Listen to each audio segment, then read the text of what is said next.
today. On Monday, we said goodbye to our 20-year-old orange tabby, and very likely tomorrow I'm going to say goodbye to my 16-year-old Havana Brown. He's just not responded, and I'm sorry, I didn't mean to get on here. So, his appointment is at 8:30 tomorrow, so I'm not going to have time to do this. But we'll pick it up on Saturday, so I'll be back on Saturday, and we'll do it after I've gone to the park, so hopefully that will help too.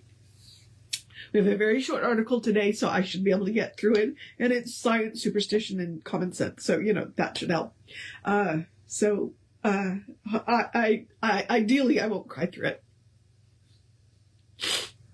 Just the way that, the emotion hit me when I was about to hit start, and I was like, oh, I'm not going to do this tomorrow. But I just wanted to give you a heads up. So, I got family stuff got to take care of. So, but I'll be back on Saturday. Okay. Let me see if I can clear my, let's do the housekeeping. Which is simply me reminding you that we are Creative Life Spiritual Center. The website is creativelife.org. The constant contact email, of which you get one a week, tells you what's going on for the week and the month, and the hot links are hot. That is info@creativelife.org. That will,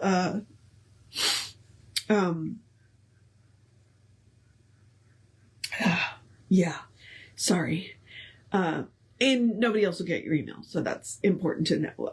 With the social medias, we do not monetize the social medias. We do not want to deal with the ads any more than you do. So what we ask you to do is to go like, subscribe, share, follow, comment, based on which platform it is. It bumps us in the algorithms. And we think we have good tools to share, even when we're crying messes. This is me having a human reaction to the human, experience. So, and I'm not ashamed of it. Otherwise wouldn't be here. I mean, it honestly, they say that crying is weak, and it's not. It takes a strong person to cry in public. So, okay. All right. What was I going to say? I need to tell you what the platforms are, right? Creative Life Spiritual Center or Creative Life Spark, and I'm the Running River Ryan on the social medias that I am on. So, please go like, subscribe, share, follow, comment. Okay. It's already warm and I'm still just a touch sweaty up there. That's not tears, that's sweat. Okay. So we are doing the Living the Science Mind. And the Living the Science Mind is a collection of essays from the take-home course, or the mail-in course. It was in the back of the Science of Mind magazine, and it was a 48-week course, and so almost all of the essays in it are from that. And they're amazing essays. Just, little essays to help with specific points. And the first one was, what is science of mind? And then the next one was science of mind. And they were both really good, summaries, because we've read the text, right?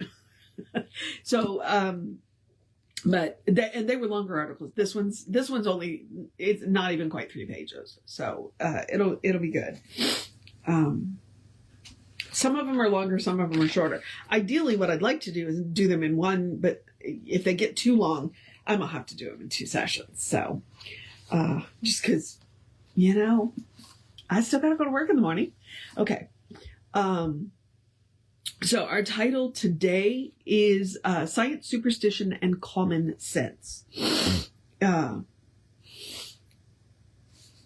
think I'm okay. All right. Whew. It seems as though we were born to be superstitious because we all inherit the legacy of the entire race mind. Freud, the first man to chart the unconscious, said that neurotic thought patterns will repeat themselves with monotonous regularity throughout the life unless they are changed. He was referring to what he called the unconscious and what we call the subjective state of our thoughts. While there has been a great deal of controversy about Freud's life and teaching, one thing is certain. It would be impossible to write an adequate book on psychology today without it being profoundly influenced by his discoveries. We are not concerned with his philosophy of life, from a spiritual viewpoint, but only with the scientific discoveries that he undoubtedly made and which caused psychological research to be recharted to conform into new patterns. When Freud said that we are prone to repeat morbid thought patterns, he was right. But Jung, his able contemporary, added to this the thought that we are subject to the influence of what could be called the collective unconscious, which means the sum total of all human emotions from time immemorial. There was a time when theology taught that there was a devil, a hell, a limbo, a purgatory, and a paradise. Because ages on end believed this, it created a pattern in the collective unconscious which influenced everyone. They were born with this idea, and as a matter of fact, this theory has never yet been entirely cleared up. There are countless thousands who will adhere to this superstition. At one time, it was thought that it would be impossible to cultivate the desert and waste places and make them productive. The thought was that it was unnatural, so it could not be done. But some person had the courage to go ahead and make the attempt, and they were successful because they were complying with the laws of nature. Common sense and science must be applied to religious and spiritual things as to everything else, for we can no longer monotonously repeat, "Thus saith the Lord," because of certain proclamations of some of those early prophets. We must analyze their statements to see whether they were speaking from divine patterns or from the inertia of human thought patterns, which they had unconsciously inherited. Now that is a line. Let me repeat that again, okay? We must analyze their statements to see whether they are speaking from divine patterns or from the inertia of human thought patterns, which they had unconsciously inherited. That is an amazing line. I don't have the highlighter, so I'm going to take the book with me when I go so that I can highlight that, because that's a line. Oof, that's a good one. All right. True religion, true science, and true common sense should go hand in hand together with that other subtle something, which is the essence of feeling, that which is beyond words. It is not always easy in a world of confusion, superstition, and unbelief to maintain an independent position in one's own thought, a position based on the plain common sense that Jesus had, that life cannot produce death, that the universe holds nothing against us, that the gift of heaven is eternally made but still must be received. Science is helping us to receive this gift. All the comforts and the good that has come to modern life through science are not contradictions of nature, but rather they are affirmations of the limitless resources of life. The very fact that two blades of grass can be made to grow where only one grew is an affirmation that life itself does not limit the growth. It waited for someone to perceive its possibility. Poverty will one day be wiped from the face of the earth, not because God will someday decide that God is ready to change the conditions, but because humanity, cooperating with God, with nature, and with law, will proclaim an abundance that already existed. You want an example of this? That's Gene Roddenberry. That's the future that Gene Roddenberry believes that humanity can have. If you watch Star Trek, there will come a time when money is no longer necessary, when everybody's basic needs are met. And then we can go explore space. So, that's the future that Gene Roddenberry saw. Okay. War will cease, not when God decides this for us, but when enough people know that it is no longer desirable and steadfastly maintain their position. From communion with spirit, humanity will come to perceive the deeper reality, the broader sharing in human experience. So disease will one day be wiped out from the face of the earth, as science, sense, and the philosophy of spiritual truth take the place of ignorance, superstition, fear, and confusion. You are a forerunner in this field, breaking down barriers of race consciousness, the accumulated effects of misconceptions, and the morbid fears of the universe in which we live. When science, common sense, and a right philosophy combine, the half-gods will have to go. There is no point in waiting for this consummation in human affairs, for we cannot change the thought of the whole world overnight. But fortunately, we can change our reactions to it and build a strong and impregnable barrier in our own consciousness against everything that denies the supreme good. In actual practice, we should daily say, I am not bound by the superstitions of the race. I no longer fear God or the universe in which I live. I have implicit confidence in the supreme God, and I permit it to flow through me and to bless everything I contact. Little by little, there will be added to our own unconscious or subjective reaction a new body of thought, which ultimately will be projected and expanded into the universal mind.